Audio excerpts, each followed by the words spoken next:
Assalamualaikum warahmatullahi wabarakatuh. Apa kabarnya anak-anak Ustadz yang soleh dan soleha pada hari ini? Semoga anak-anak Ustadz selalu dalam keadaan sehat, selalu dalam keadaan bahagia, dan selalu dalam keadaan ceria. Amin amin ya rabbal alamin.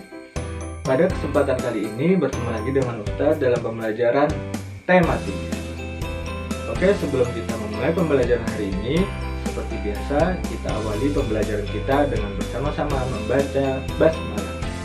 Bismillahirrahmanirrahim. Baiklah anak-anak Ustadz, boleh disiapkan buku tematiknya hari ini.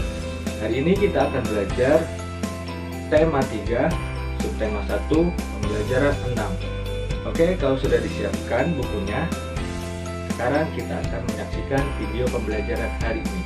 Silahkan menyaksikan.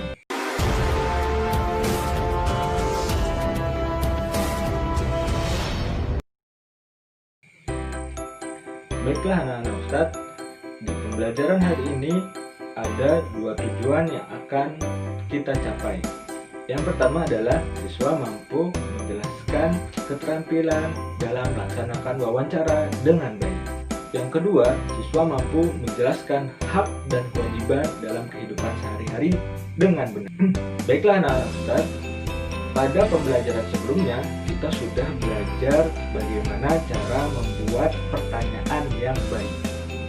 Ayo anak-anak Ustadz, masih ingatkah kalian ciri-ciri pertanyaan yang baik itu seperti apa? Baiklah, kita akan ingat kembali ciri-ciri pertanyaan yang baik itu seperti apa. Silahkan kita lihat. Pertanyaan yang baik adalah sebagai berikut ini. Oke, ciri-ciri pertanyaan yang baik adalah: pertama, sesuai topik. Jawabannya bukan iya dan tidak. Menggali lebih banyak informasi. Diawali dengan apa, siapa, di mana, kapan, mengapa, dan bagaimana, atau yang kita singkat dengan diawali dengan kata tanya yang kita singkat menjadi adik simba. Pertanyaannya fokus atau tepat sasaran, bahasanya yang benar. Kemudian yang terakhir adalah antar pertanyaan berkesinambungan. Jadi ingat ya, ciri-ciri pertanyaan yang baik. Nah, sekarang Ananda pasti ingat ya sudah dengan ciri-ciri pertanyaan yang baik, dan Ustadz yakin Ananda bisa membuat pertanyaan yang baik. Oke, sekarang kita akan belajar bagaimana sikap dan keterampilan yang baik dalam melaksanakan wawancara. Anak-anak Ustadz, ada yang sudah membaca bukunya?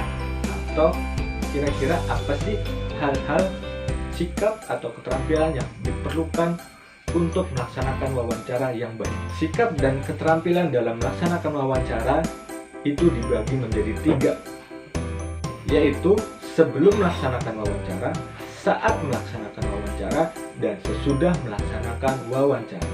Sikap dan keterampilan yang kita perlukan sebelum melaksanakan wawancara. Yang pertama adalah kita harus membuat janji dan kesediaan narasumber untuk melaksanakan wawancara. Yang kedua, tunjukkan kesan yang baik, seperti kita harus datang tepat waktu di mana lokasi kita untuk wawancara. Ketiga, jangan lupa berpakaian yang rapi. Yang keempat, berbicara dan sikap kita yang santun ketika dalam melaksanakan wawancara. Yang kelima, menyiapkan daftar pertanyaan sesuai dengan pokok permasalahan yang akan kita wawancarai. Oke, yang keenam adalah dalam pertanyaan yang baik itu mengandung unsur adik simba. A, apa, di mana, K, kapan, C, siapa, M, mengapa, B, bagaimana.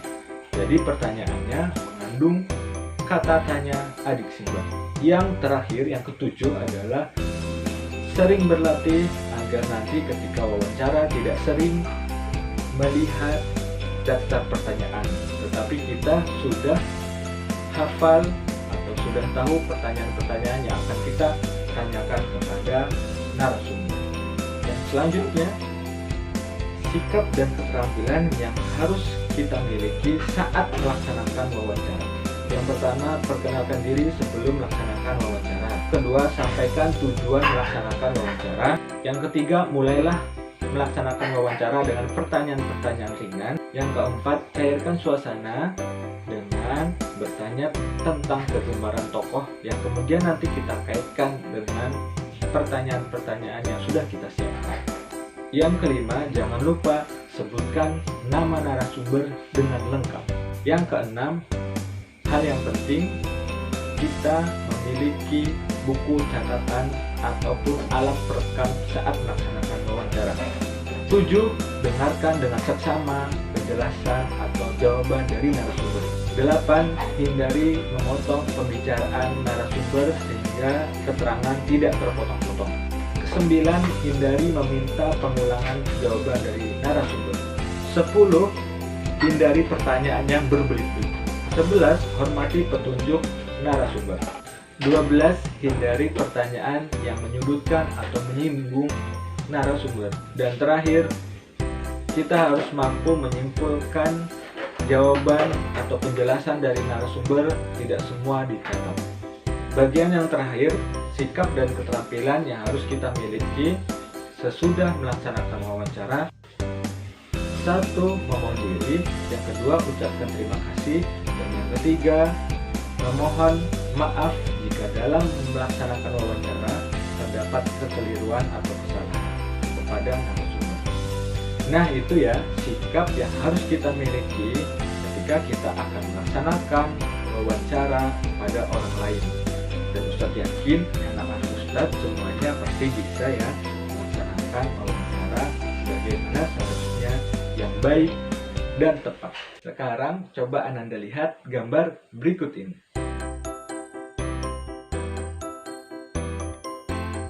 Gambar berikut ini, Ananda bisa membuat pertanyaan yang berkaitan dengan gambar. Pasti bisa ya, kan kita sudah belajar bagaimana cara membuat pertanyaan yang baik. Hal yang harus kita perhatikan, kita harus memperhatikan dengan seksama gambar tersebut. Kemudian kita buat pertanyaan yang berhubungan dengan gambar. Oke, Ustadz yakin pasti Ananda sudah bisa membuat pertanyaan.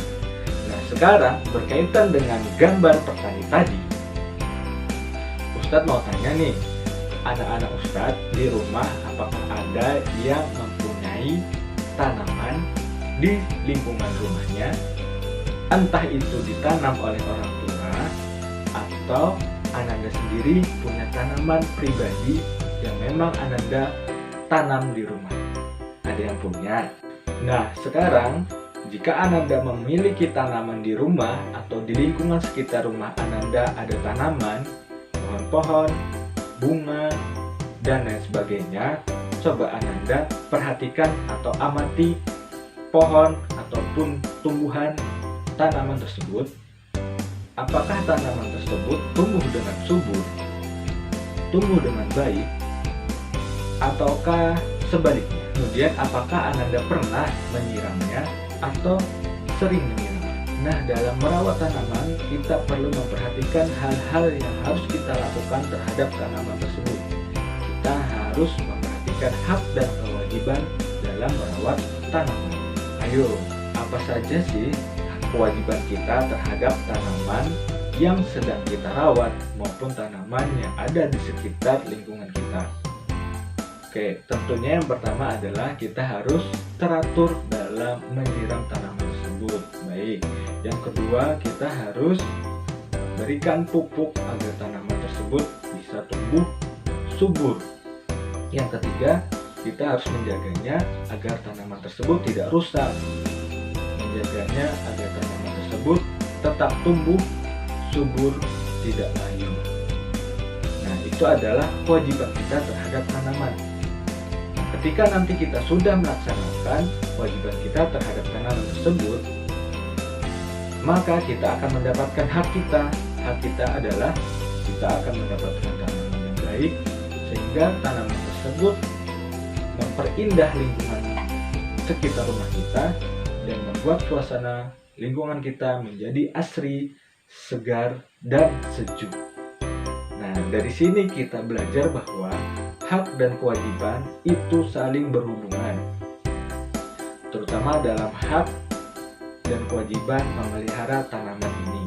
Nah, dari sini Ustadz berpesan dalam pelaksanaan hak dan kewajiban itu harus seimbang. Betul sekali. Anak-anak Ustadz, demikian pembelajaran kita hari ini. Kita sudah belajar beberapa hal. Yang pertama adalah sikap dan keterampilan kita dalam melaksanakan wawancara. Sikap dan keterampilan ini dibagi menjadi 3. Sebelum melaksanakan wawancara, saat melaksanakan wawancara, dan sesudah melaksanakan wawancara. Yang kedua, kita sudah belajar tentang hak dan kewajiban kita dalam memelihara tanaman. Hak dan kewajiban ini harus seimbang. Ada hadis Rasulullah SAW yang artinya orang mukmin yang paling sempurna imannya adalah orang mukmin yang baik akhlaknya. Nah, dari sini kita belajar bahwa seorang mukmin yang ingin mendapatkan kesempurnaan iman, maka kita harus menyempurnakan akhlak kita. Seperti kita belajar tadi, wawancara, ketika melaksanakan wawancara, yang paling penting adalah sikap dan akhlak kita dalam melaksanakan wawancara. Yang kedua, terhadap tanaman pun kita harus berbuat baik. Oke, demikian pembelajaran kita anak-anak Ustadz. Semoga anak-anak Ustadz semuanya bisa menyerap pembelajaran hari ini dengan baik. Amin ya rabbal alamin. Marilah kita tutup pembelajaran hari ini dengan bersama-sama membaca hamdalah. Alhamdulillahi rabbil alamin. Sampai bertemu lagi dalam pembelajaran selanjutnya. Wabillahi taufiq wal hidayah. Wassalamualaikum warahmatullahi wabarakatuh.